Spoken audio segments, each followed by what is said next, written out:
गावकार म्हणायचे, गावकार. एक 70 वर्षापूर्वीचं कोकण इथे कसं असेल आणि दांडा असेल तर वाघाला पण तुम्ही हा व्हिडिओ बनवला आता तुम्हाला या व्हिडिओचे पैसे लागू झाले. नमस्कार, माझं नाव प्रगत लोके आणि वेलकम टू माय ब्लॉग. आता आपण आहोत कोकणातील माझ्या गावामध्ये मेडबावमध्ये आणि मागे दिसतात ते पप्पा आता बघा मस्तपैकी येतात आपल्याबरोबर समुद्रावरती. कारण तुम्हाला माहिती आहे कोकणामध्ये गावाला आल्यावर संध्याकाळ झाल्यावरती आपण कुठे जातो तर आपल्या मेडबावच्या समुद्र किनाऱ्यावरती.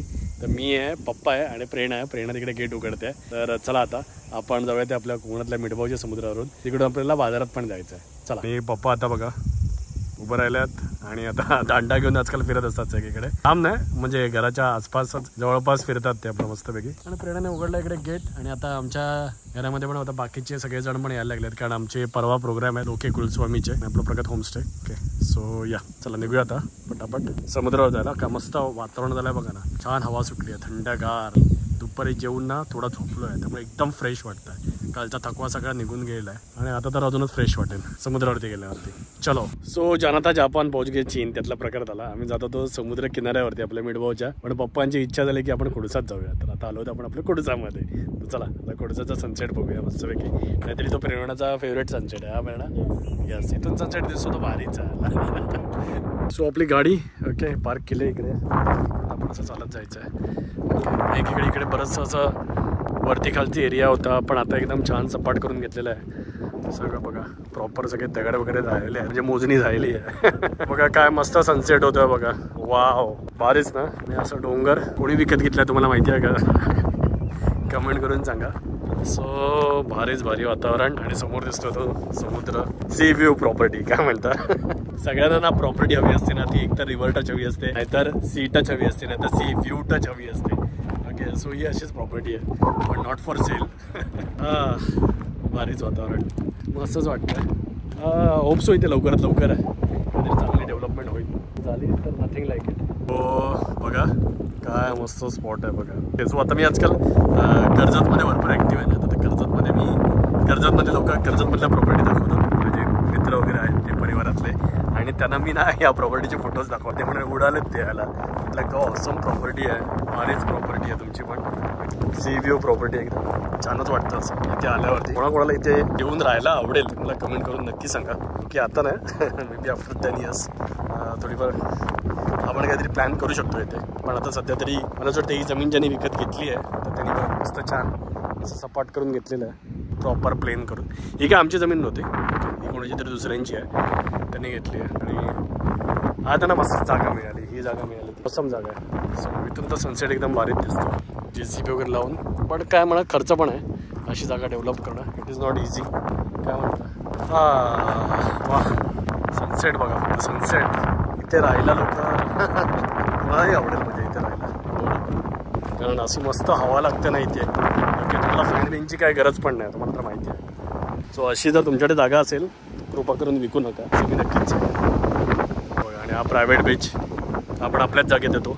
एकदम मस्त प्रायव्हेट बीच आणि असं आपला हा समुद्र किनारा कोकणचा. ते काही नाही करायचं नुसतं येऊन बसलं ना तरी थेरपी होईल काय म्हणता. आणि पप्पा बघा आता म्हणजे टचवूड बोलू नये असं पण गावाला आल्यावर त्याची तब्येत अजूनच सुधारली. 1 महिनाच झाला आहे त्यांना गावाला येऊन पण आता बघा प्रॉपर चालायला लागलं. आणि थँक्स टू म्हणजे त्याने मसाज केला आणि प्रेरणाची मैत्रीण म्हणजे फिजिओथेरपिस्ट तर तिने पण खूप चांगली मेहनत केली त्यांच्यावरती. म्हणजे आम्ही आठवड्यातून 3दा तिचे सेशन असायचे. जी फिजिओथेरपिस्ट आहे त्यांचं नाव आहे प्रणाली देसाई. सो प्रणाली जर तू हा व्हिडिओ बघत असशील तर तू बघू शकतेस ते पेशंट. आणि पूर्वी घरामध्ये पण चालायला होत नव्हतं म्हणजे बेडवरून उठता येत नव्हतं. तर आता अशी परिस्थिती आहे की नाव ही कॅन वॉक. आणि आता तर ते कुडसात आले. त्यांनी पण इमॅजिन केलं नसेल जेव्हा ते हॉस्पिटलमध्ये होते की कोणी एकेकाळी ते असे पर्यंत चालत येतील वगैरे. आता कुठपर्यंत चालत आले बघा तुम्ही. सो आता ते गावाला आल्यावरती काय माहिती कोकणच्या हवेमध्ये आणि पाण्यामध्ये काहीतरी नक्कीच आहे की माणूस एकदम फ्रेश होऊन जातो. म्हणूनच मला तरी वाटतं की दिस इज म्हणजे लोक असं म्हणतात की पण म्हणजे पॉलिटिशियन ऐकतो माणसं म्हणतात की like this is a tourism capital बनू शकते महाराष्ट्राची. पण मला तर असं वाटतं की सिनियर सिटीजनसाठी सेकंड होम कॅपिटल बनू शकते. आणि I think there is more potential rather than tourism. कारण सिनियर सिटीजनला काय पाहिजे असतं शुद्ध हवा, शुद्ध पाणी, ओके राहण्याची चांगली व्यवस्था, चांगला बाजार आणि हॉस्पिटल्सची चांगली व्यवस्था असेल तर त्यांच्यासाठी बेस्ट होऊन जातं. सुद्धा प्रेरणा घेऊन येते पप्पांना हळूहळू. इकडे तिकडे दगड सगळे तर ते येतात त्यांची इच्छा आहे. बघा इच्छा असेल ना तर माणूस काही करू शकतो. इच्छा तिथे मार्ग. ओके तर त्यातला प्रकार आहे. आता कसं आहे ही त्यांची जागा म्हणजे इथे ते राबले. ओके, कारण इकडेच ते गुरांना चरवायला वगैरे घेऊन यायचे त्यांच्या लहानपणी. इकडे ते अभ्यास करत बसायचे दिवसाचे. म्हणजे इकडे गुरं सोडली की त्याचं काही काम नसायचं ना. रात्री त्यांना संध्याकाळी गुरांना खाली घेऊन जायचं. उरल्या वेळात ते इथे अभ्यास करत बसायचे. इकडे जवळच इथे कोठा होता, कोठ्यामध्ये बसायचे किंवा मग खाली पण जायचे गुरं वगैरे. मग इथे ना एक दगड होता कुठेतरी, ते मला सांगायचे जेव्हा आम्ही खाली पण चालत गेलो. ते दगडामध्ये ते ना मस्तपैकी पाणी वगैरे होतं तिकडे ते मध्ये पाणी घेऊन मग दगडाखाली आपले लंच घेऊन यायचे. आजी काय दुपारी द्यायची आणि ते तिथे बसून आपले खायचे मस्तपैकी सुखी जेवण. त्यावेळी त्यांचं ते स्ट्रगल होतं. पण आता लोकांना कोणाला पण ऑफर केला आहे ना इथे राहिला तर ते म्हणतील अरे यार इथे बेस्ट आहे. काय हवा आहे बघा, एकदम शुद्ध हवा, सनसेट. हा भारी वाटतं ना. नुसतं लोक आलेले आहेत. प्रणाली बघू शकतेस तू. बघा असा सनसेट, काय भारी सनसेट. सो आता प्रेरणाने प्रॉमिस केलं आहे, प्रेरणा येणार आहे खालती शेवटी हिंमत करून. जाऊया 12ला आमचा गोव्याचा प्रोग्राम आहे. तर नंतर 13-14 आमच्याकडे 2 दिवस आहेत. त्यातल्या एकदा सकाळी आपण उठू आणि इकडे मॉर्निंगला मग आपण खाली उतरून जाऊ. तिकडे प्रेरणाला रस्ता दाखवतो आता आणि मग आपण बीचवरती जाऊ, प्रायव्हेट बीचवरती. तिकडे तुम्हाला काय बघायला आवडेल, एखादी रेसिपी छोटीशी किंवा आपण फ्रुट्स वगैरे घेऊन जाऊ मस्त. ब्रेकफास्ट केलं तर ब्रेकफास्ट बनवून घेऊन जाऊ. त्याला एक काहीतरी प्लॅन करू. आणि ते पप्पा बघा मस्त वगैरे बसले आहेत. हां ओके, गोठल्या वगैरे असतील तर त्यांच्यामुळे त्यांना घेऊन जाऊ. हां बघूया असतील तर लेट सी कोणाकोणाला घेऊन जायचं. सो पप्पा कसं वाटतंय? हां हवेशी. ओके, काय जुन्या आठवणी काय आठवतात का? हां मी गुरं घेऊन यायचं घराकडून चालत. हां आणि इकडे खाली गुरांना सोडायचं. हां आपली अभ्यास करत बसायचो. अच्छा. हां आणि त्यावेळी जहाज असायची. मोठी नाही जहाज. ती अशी हेवसावी घेत जहाज जायची. आणि इथं पुस्तकं बसायची, अभ्यास केला. Best place to. म्हणजे कोणाकोणाला इथे बसून अभ्यास करायला आवडेल ते सांगा. यस इकडे असमच वाटेल अभ्यास करायला. काय म्हणता, मन एवढं एकाग्र होईल. आणि बाबा तुम्ही इकडे बिबट्या बघितलात? कुठे बघितलात? अच्छा, त्या साईडला त्या कापीमध्ये बघितलात ना? इकडे नाही ना? पाणी प्यायला इथेच येतो. हां आणि हां दोन खडकाव वेगळी आली. हां एक खडक वेगळं, त्याच्यामध्ये आता ती होत आली आहे. हां त्या नदीच्या मध्ये गुरं मारायचं आणि खाली घेऊन जायचं. ओके. इकडे लपून ठेवायचं. पण त्यावेळी बाबा बिबट्या होता की ढाण्या वाघ होता? बिबट्या होता. आणि कमी ना? पण तरी सुद्धा इथे वाघ पण आहे ना तसं म्हणजे? आहे. हां पण एवढं दर्शन देत नाही ढाण्या वाघ ना. बिबट्या दिसतो, वाघ दिसत नाही आला तसं. आता बिबट्या ढाणे वाघ कमी झाला का माहितीये, थोडेसे मारले गेले. आणि या ठिकाणी जंगल कमी झालं. त्याला लपायला जंगल नाही. सगळी याची कल्पना झाली, त्यामुळे जंगल कमी झालं. त्यामुळे ढाण्या वाघ नाही. पण बिबट्या आहेत अजून इथे. पण बिबट्यांचं तर दर्शन होत असतं मध्ये मध्ये. घराजवळ बिबट्या येतो ना. ते वाटेकरांची हे आहेत ना, शेळ्या मेंढ्या आहेत ना, 100 शेळ्या आहेत. त्याच्या वासावर तिकडे येतो खाली. आणि त्या वाघाच्या बावड्यावर पाणी प्यायला तिकडे येतो ना, तर त्या बिबट्याचं मेऱ्यामध्ये दिसला येतो. तुमच्या काळात तर म्हणजे भरपूर बिबट्या होते ना इथे? खूपच होते. पण आम्ही घाबरतो पण नाही. आमच्या कमरेला एक आकडी असायची, कोयतं आणि हातात दांडा असायचा. कोयता आणि दांडा असेल तर वाघाला म्हणजे भीती असायची. वाघ अंगावर यायचा नाही. माझे वडील आकडी बांधल्याशिवाय कधी कुठला जायचं नाही ना. दांडा आणि आकडी. आकडी कोणाकोणाला आकडी माहिती आहे? काय बोलतात पप्पा, कळत आहे? कमेंट करून नक्की सांगा. माहिती आहे मला, माहिती आहे आकडी ऑब्विसली. ओके, तर तिथे पूर्वी आमचं जे जुनं घर होतं तिथे खुंटाला ती आकडी लावलेलीच असायची. सो आकडी म्हणजे कोयता ठेवायला अशी एक लाकडाची अशी एक गोष्ट आहे, कमरेला ती बांधता येते आणि मागे असं कोयता मग त्याच्यामध्ये ठेवायचा. तो लागत पण नाही आणि तुम्ही ट्रॅव्हल पण करू शकता. पडत पण नाही. मग तो झाडावर चढायचं असेल, झाडावर चढायचं असेल, झाड तोडायचं असेल, आकडी लावायचं, पायावर पडणार नाही. पण ज्याच्या बऱ्याच आठवणी आहेत या भागामध्ये. बघा ना सनसेट. प्रेरणा काय करते? स्टोरी. इथे आल्यावरती प्रेरणाने स्टोरी टाकली पाहिजे. मॅन्डेटरी आहे. नाही टाकली. येस. सनसेट बघा. यस यस संदीप प्रकाशात मराठीचे प्रिन्सिपल बोलले बघा मुख्याध्यापक संदीप प्रकाश.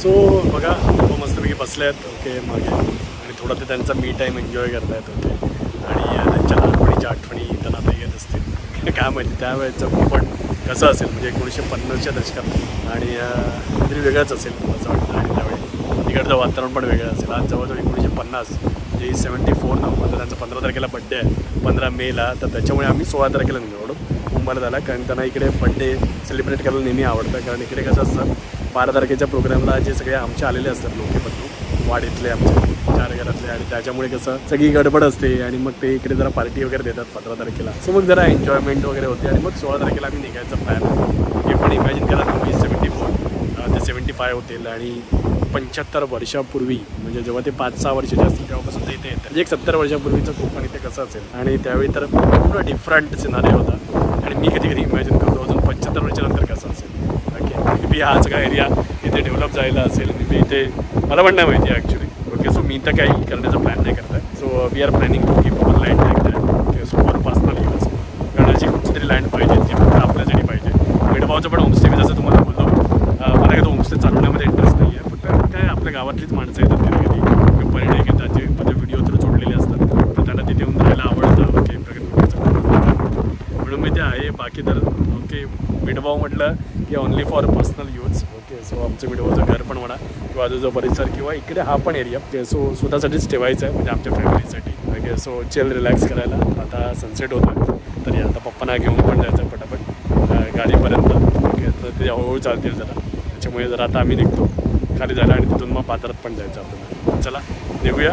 सो बाय बाय मिडभाव सनसेट सूर्यास्त सूर्योदय भेटू लवकरच. सो पप्पा ही जागा आजोबांनी कशाला घेतलेली? गुरांना चारासाठी पयान म्हणतात.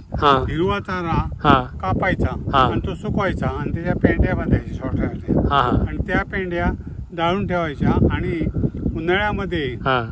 उन्हाळ्यामध्ये आणि पावसाच्या पहिल्या 2-3 महिन्यामध्ये ज्यावेळी गवत संपतं त्यावेळी त्या गवताच्या पेंड्या एक पेंडी दूध देणाऱ्या गाई म्हशीला घालायच्या त्यामुळे गाई म्हशी दूध द्यायच्या आणि म्हणून तर ते दूध तांबडेगला नेऊन आजोबा आजी विकायचे म्हणून त्यांना नाव गुपकार म्हणायचे. गावकार नाव होतं म्हणजे दूध आणायचे म्हणून ते गुपकार ओके. बघा अशा एक स्टोरीज आहेत तुमच्या काय काय अशा स्टोरीज आहेत. सो त्यावेळी ही जमीन ॲक्च्युली याचा उपयोग म्हणजे चाऱ्यासाठी व्हायचा आणि आता याचा उपयोग कशासाठी होणार आहे ते कळेल मला पण नाही माहिती ओके. पण यस निवड चाऱ्यासाठीच घेतलेली ना. आणि काय माहिती आहे आता वडील पांडुरंग आणि काका म्हणजे धोंडूपान हे दोघे जण काय करायचे एक वाटणी केलेली नव्हती. एकदा उजवी बाजू एकदा या वर्षी आपण करायची गवताला आणि डावी बाजू याला द्यायची आणि दुसऱ्या वर्षी उजवी बाजू आम्हाला द्यायची आणि एक त्या द्यायची अशी म्हणजे वाटणी नव्हती. आतापर्यंत वाटणी झालीच नव्हती. त्यामुळे ती वाटणी अशी दोघांमध्ये नाहीच आहे ती स्थितीमध्येच आहे त्या स्थितीमध्ये जागा राहिलेली आणि गोठा कुठेतरी तिकडे होता ना. नाही हे चौकोन दिसतं की नाही त्याच्या पलीकडे ना त्याच्या पलीकडे मागच्या बाजूला हे दिसतं ना तिथे गोठा होता. अच्छा दोन्ही साईडच्या मध्ये गोठा होता. अच्छा ओके. तिथे कुठेतरी गोठा होता. तिथं आम्ही गुरं बांधायचो बैलाला वडील आणायचो म्हणजे दगडाचा बांधलेला भिंत बांधलेली होती त्याच्यावर वाशे टाकायचे आणि धावळं आणायची तिकडून आणि ते कच्च बांधायचे. अच्छा खाली पडता का म्हणे म्हणून तर वाऱ्याने उडून जाईल. आणि पावसामध्ये इथं गुरं बांधायची वडील. बघा ना काय वातावरण झालं आणि काय लाईट आहे बघा ना मस्तच लाईट आली आहे ना अशी भारीच वाटतंय कॅमेऱ्यामध्ये. ते बघा जहाज दिसत असेल ना मोबाईल तुम्हाला बोलतायत ते ती जी जहाज बोलायची ना ती म्हणजे पप्पा इकडून तुम्ही जेव्हा अभ्यासाला बसायचं तेव्हा ती आपली मुंबईवरून बोट वगैरे यायची ती पण दिसायची. चौगुले कंपनीची बोट कंपनीची रामदास जी बोट बुडाली की नाही ह्याला मालवणला बुडाली एक ती हे होती चौगुले कंपनीची होती आणि रामदास बोट माझी लहान असताना बुडाली समुद्रात बुडाली. मग ते गाणं होतं काहीतरी रामदास बोट बुडाली समुद्रामध्ये आणि त्यामुळे ते गाणं खूप गाजलं होतं. गाजला होता. सगळ्या जुन्या जुन्या आठवणी. गाडी आलेली आता. चला इकडचा मुनिग्याचा आणि मालवणचा दीपगृह साईड आणि इथून आपल्याला त्या डोंगर आड आला देवगडचा दीपगृह इथून दिसायचा. त्याचा लाईट पडायचा इथं. बोटी चालवताना त्या कुठे आहे बंदर कुठे आहे दीपगृहावरून याच्यावरून फिरती लाईट असेल फिरत्या लाईटवरून थांबायचं कुठे जायचं. बाकी काही लाईटच नव्हती. काय हवा आहे इकडे खतरनाक हवा आहे एकदम. चला आता निघूया आपण खाली जायला. आता पप्पाला बोलत होतो की पप्पा तुम्ही हा व्हिडिओ बनवला आता तुम्हाला या व्हिडिओचे पैसे लागू झाले. मला बोलतात की अरे स्टार्टिंग पासूनचे मी किती व्हिडिओमध्ये होतो पहिला व्हिडिओ त्याला बनवायला आम्ही रापणीचा मी रापणी बरोबर ना कुडचाचा पहिले व्हिडिओ येते रापणीचा कुडचाचा. कोणी कोणी ते व्हिडिओ बघितले आहेत तर ते आधी मला कमेंट करून सांगा किंवा तुम्ही चॅनलवरती ते बघितले आहेत का एकदम जुने व्हिडिओ. मी आणि पप्पा खाली उतरून गेलो आहे पावसाळ्याच्या काळामध्ये. रापणीवर मी होडीवर गेलो नव्हतो. बाहेर उभा होतो पण याला सांगितलं व्हिडिओ बनव भंडारी कंपनीचा रापणीचा व्हिडिओ. आता मला असं वाटतं की प्लॅन तर होता बराच व्हिडिओ बनवायचा पण आतापर्यंत हाच व्हिडिओ एवढा लेंदी झाला आहे. ओके पण तुम्हाला इंटरेस्टिंग पण वाटला असेल पप्पांच्या आठवणी थोडसातल्या लहानपणीच्या. तर जर तुम्हाला व्हिडिओ आवडला असेल तर प्लीज लाईक करा शेअर करा आणि तर या व्हिडिओमध्ये मी तेच सांगतो जर तुम्हाला व्हिडिओ आवडला असेल तर भेटूया एका नवीन व्हिडिओमध्ये. टाटा बाय बाय भेटू. आणि बघा आता रात्रीची वेळ आणि आलो आहे ते पूजेला दर्शनाला. मकराचं डेकोरेशन बघा किती सुंदर असं बनवलं. बघा प्रसाद मस्तपैकी ज्यूस मिळालेलं आहे. जेवण माझं ऑलरेडी झालं आहे आलं आणि बघा मस्तपैकी सगळे जेवतात. बघा इकडे दीपक आहे बोलला आमच्याकडले तर उपयोग. दीपक काम करतोय. हे बघा एक तर खूप छान डेकोरेशन आहे स्पेस आहे त्याच्यामुळे कसा कार्यक्रम एकदम मस्त छान सुरळीत होता. बघू शकता तुम्ही. जेवणात आपला मस्तपैकी जेवणाचं डाळ भात उसळ भाजी पापड लोणचं आणि आज भजन पण आहे. ओके आता डबल बारी. ओके तर ते संध्याकाळी आहे. इकडे रमामयेकर आहेत. बाकी इकडे सगळे लोकल गँग आहे आपले पेडणेकरवाडीचे. सगळे बिझी आहेत आज जरा. कुणाला पण आहे पण कुणाला पण आज बिझी आहे. ओके बघा इकडे सगळं जेवण आहे. राहुल आहे तिकडे राहुल आलं.